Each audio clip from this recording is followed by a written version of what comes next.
اس وقت پوری دنیا کے اندر مسلمانوں کو مٹانے کی سازش، حیران کرنے کی سازش، پریشان کرنے کی سازش، تکلیفیں پہنچانے کی سازش، ذہنی طور پر ٹارچر کرنے کی سازش، یہ سب کچھ دنیا بھر میں چل رہا ہے۔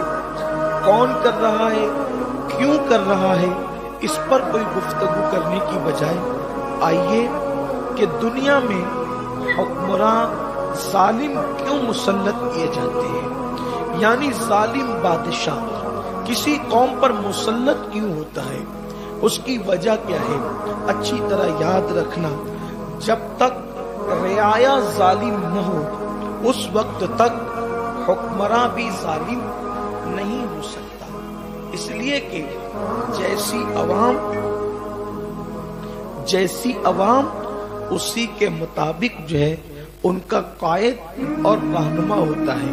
ایک مرتبہ کسی نے حضرت سیدنا ابو ہریرہ رضی اللہ تعالیٰ عنہ سے کہا تھا کہ اے ابو ہریرہ، ایک وقت تھا کہ سیدنا ابو بکر صدیق رضی اللہ تعالیٰ عنہ،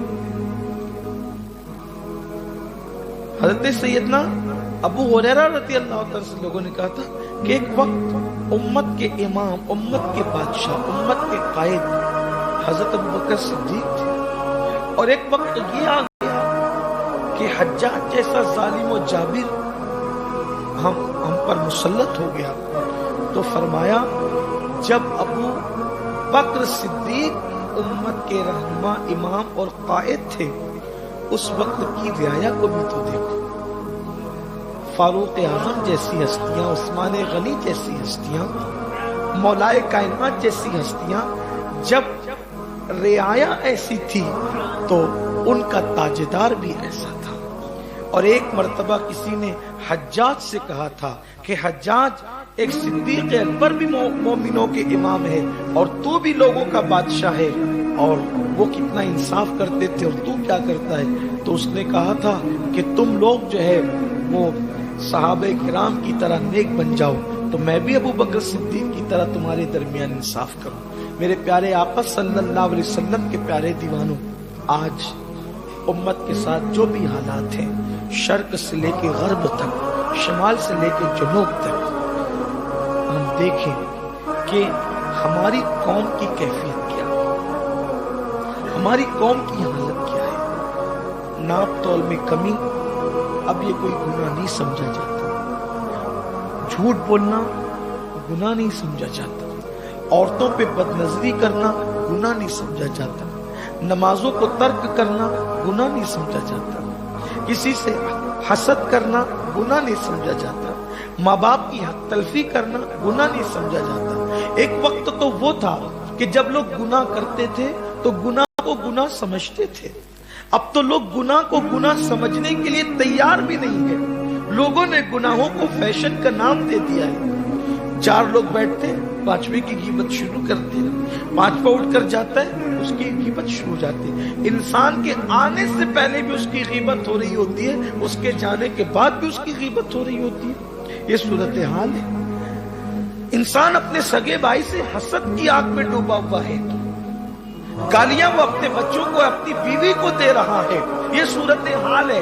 حرام لوگوں کے پیٹ کے اندر ہی نہیں بلکہ رگ رگ میں سما چکا ہے۔ کوئی سود کے ذریعے سے حرام، کوئی جوے کے ذریعے سے حرام، کوئی کسی کا مال ہڑپ کر کے حرام، قرضہ لیا ادا ہی نہیں کیا اس طرح حرام۔ یہ ساری چیزیں ہیں۔ تو جب قوم ظالم ہو جاتی ہے، جب قوم خود ظلم کرتی ہے، اس لیے کہ قرآن کہتا ہے وَلَوْ أَنَّهُمْ إِذْ ظَلَمُوا أَنفُسَهُمْ جَاءُوكَ، کہ اور جب وہ اپنی جانوں پہ ظلم کریں۔ کون اپنی جانوں پہ ظلم کریں؟ لوگ اپنی جانوں پہ ظلم کریں۔ تو جانوں پہ ظلم کیا ہے؟ گناہ کرنا خود اپنی جان پہ ظلم ہے۔ جب ظالم کی مظلوم کے مقابلے میں آتا ہے، ظالم جب مظلوم کے مقابلے میں آتا ہے تب اللہ کی مدد آتی ہے۔ ظالم کے مقابلے میں ظالم آتا ہے تو مدد کیسے آئے گی؟ ہم نے خود اپنی جانوں پہ ظلم کیا ہے۔ آج امت میں بچوں کا قتل ماں کے پیٹ میں کون کر رہا ہے؟ شراب کے اڈے کون چلا رہا ہے؟ ظاہر پر دین ہے، دلوں کے اندر سے دین کتنا جا چکا ہے۔ ساری صورت یہاں دیکھیں، فجر کی نماز میں مسلمان بستروں میں پڑے ہوئے ہیں، مسجدیں ویران ہیں، مسجدیں مرثیہ خاں ہیں۔